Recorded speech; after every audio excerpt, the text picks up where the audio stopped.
la politique de lutte de l'Union européenne contre les gaz à effet de serre, c'est un sujet qui nous occupe déjà depuis un certain temps.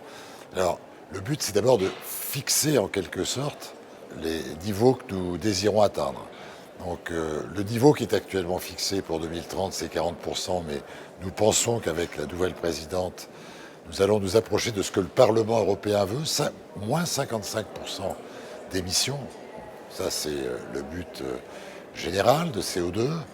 Et puis, évidemment, pour respecter ce but qui va jusqu'en 2050, neutralité carbone, mettre en place tous les moyens qui correspondent finalement à tous les émetteurs. Alors, évidemment, je ne parlerai pas aujourd'hui des émetteurs industriels ou domestiques, mais le transport, près de 30% des émissions de CO2, et même en France un peu plus, un sujet totalement prioritaire, d'autant que c'est un sujet qui n'est pas contrôlé.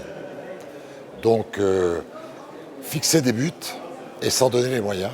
Alors, premièrement, on va considérer que pour les moyens qu'on se donne, c'est effectivement le but prioritaire des années qui viennent, politiquement.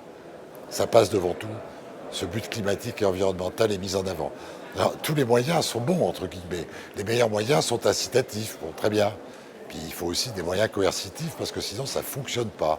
La deuxième chose, c'est s'intéresser, je l'ai dit, à tous les modes de transport. Dans ce qui nous intéresse pour le transport terrestre, qui représente quand même la majorité des émissions, et puis surtout celles qui nous concernent le plus sur le plan environnemental, CO2, mais toutes les externalités, eh bien, augmenter la performance des véhicules, c'est-à-dire diminuer leurs émissions de CO2, de NOx, de particules, de manière impérative. C'est ce qu'on fait en fixant des normes progressivement dégressives, qui font qu'on doit passer d'une énergie carbonée à une énergie décarbonée, notamment électrique.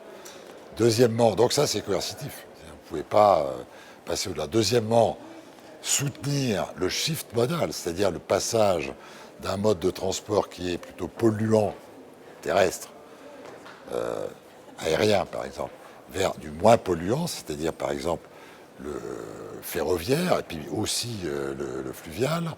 Et donc favoriser ce shift modal en soutenant les infrastructures qui sont vertueuses, notamment les infrastructures du rail, en soutenant aussi évidemment la capacité de fonctionnement du rail, en lui donnant des facilités à la fois réglementaires, d'intégration, mais peut-être aussi d'ailleurs financières.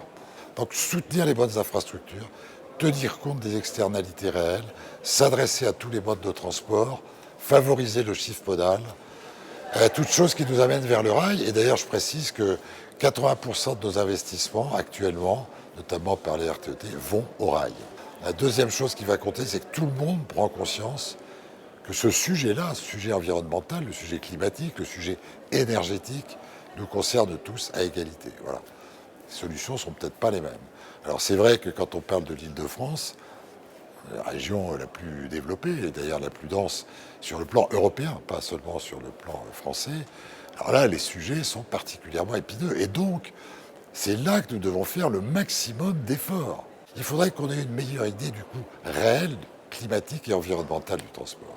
Et ça aiderait quand même à mettre en place des politiques de shift modal. Bon, c'est clair que, alors qu'on continue à se déplacer de plus en plus, les distances moyennes, la capacité de se déplacer dans les nœuds urbains, clairement, ça doit devenir du transport en commun ferroguidé, quoi. Il n'y a pas de problème. Et il faut qu'on arrive à solutionner la course éternelle aux véhicules individuels. On a un petit problème aussi, je pense, qui est qu'il faut changer un peu notre mentalité générale, c'est la mentalité des citoyens et pas seulement la mentalité des décideurs.